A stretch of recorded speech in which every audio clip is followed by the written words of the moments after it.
Hello, welcome to my channel. I'm Melissa. So today I'm going to go over our water glassed eggs. We're going to try them if they're no good. We've already gone through 2 gallons of them, but like when I started opening a new gallon, like we smell them, we check them, make sure they're good.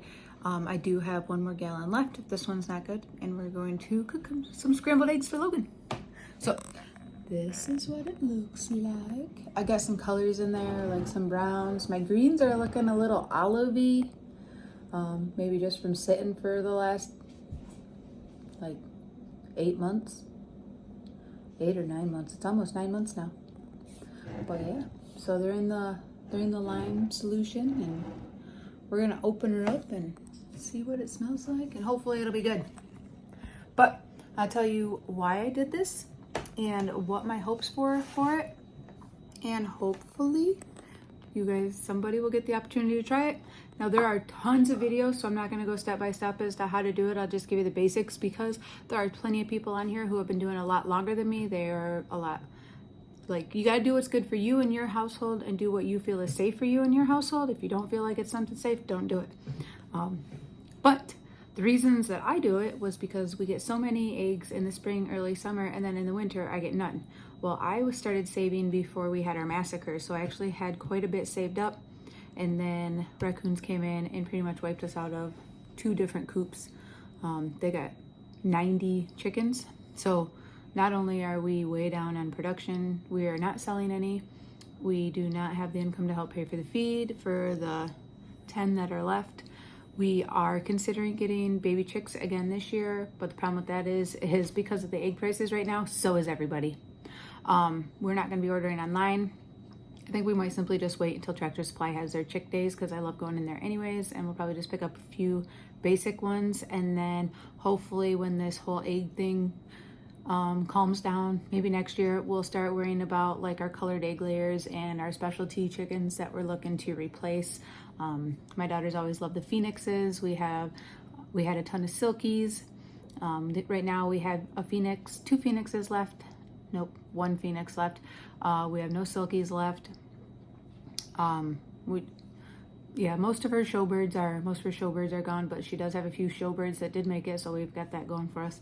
And then we've got 1 mama hen left, and she sat on a clutch in the fall, and I let her hatch those out, and so we've got her babies, but like 4 of the 9 are roosters.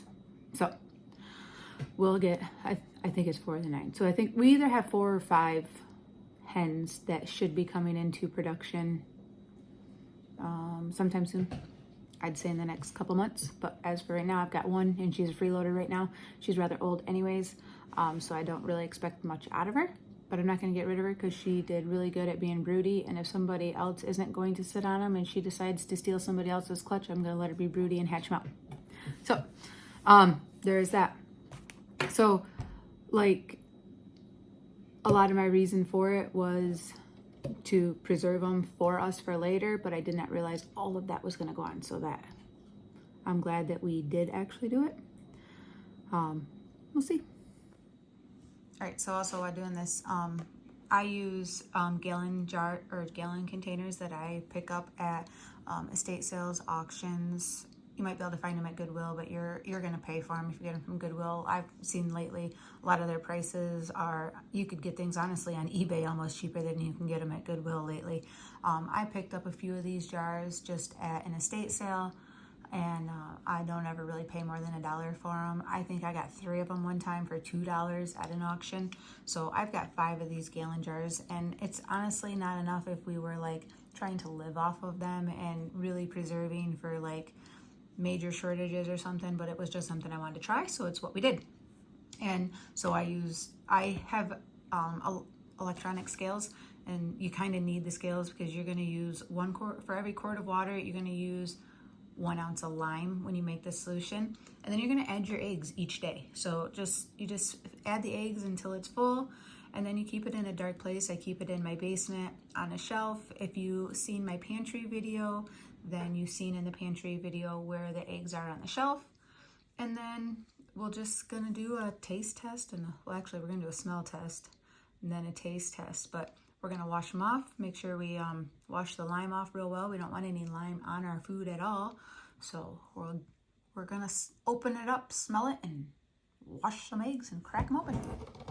Okay, so I've got 2 containers here. This one here, I'm just gonna grab one, and we're gonna smell it. Smell the whole jar. It doesn't smell bad. It doesn't smell anything. Like, it smells like absolutely nothing. So we're gonna crack this egg open in this.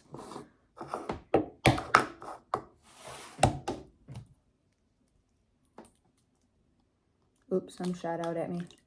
Okay, so it's a little bit runnier than like normal eggs. Let me get this in trash. All right, so it's a little bit runnier than like a normal egg would be, but that's, you know, from sitting in there. It doesn't smell bad. It smells good. So we're gonna crack open a couple more of these, and we're gonna add, actually, let me wash a couple. Hold on, let me wash a couple. Okay, so I washed my eggs. So I've got 4 eggs here. Actually, I need 3 of them. However, I'm not sure if you're gonna be able to see this, but there is a crack in this one. But if you, like, when I feel it, it's bumped over, like maybe the calcium like built up a barrier over that crack. So I'm not sure. So we're gonna wait on that one. You'll notice that these ones are, like, this one here is smaller. I don't know, that's not a very good comparison, but you can tell that this lighter one is definitely smaller than these other ones. And this one here is one of our Phoenix eggs.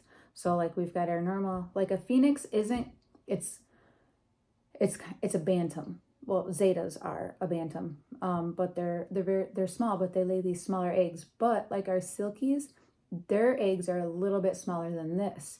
So it's kind of like in between like a normal size and a Silky. Kind of fits right in that middle. So this one's already starting to dry.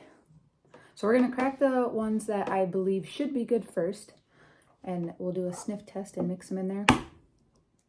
And I brought a towel over here so I could wipe my hands as I go. All right, and that yolk is good looking. There's no smell at all, but the yolk is like, oh! Let me spill on the table. Hold on. Okay, we're making a mess over here. And then that yolk broke as soon as I put it in, but that's not a big deal. Do our green one.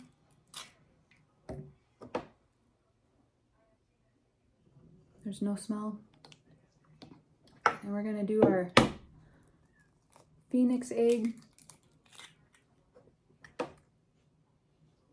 And that one's got no smell. All right, so one of them kind of broke when I put it in there, but that's not a big deal. Like, not a big deal at all. We can handle that.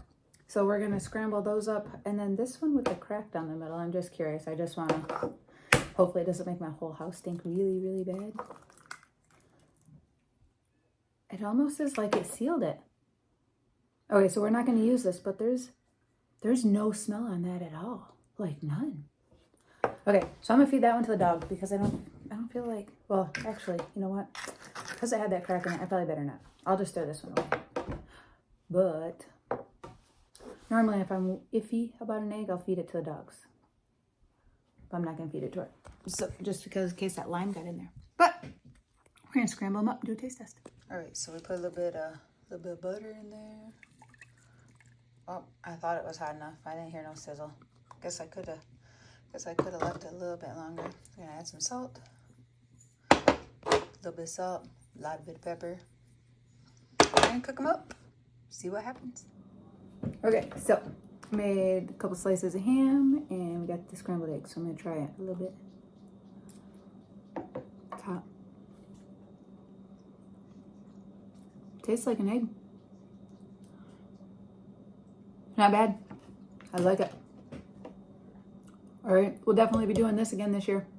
All my other ones I used mostly during the baking time, and I didn't actually think to scramble them or cook them. I was a little iffy about it. I knew, like, I've used them in bread, I've used them in cookies, cakes, all sorts of things like that. This is the first time I've done it just scrambled. I don't know why I didn't think about it. The yolks were a little bit runnier, so I'm not sure if I'd be able to do a fried egg with it or anything like that. I really like fried eggs, but this is good. I like it. So I'm gonna finish my breakfast here and get on with my day. Thanks for watching. If you like what you're watching, consider, hitting the thumbs up, the likes, the subscribe, all the good stuff, and have a good rest of your day.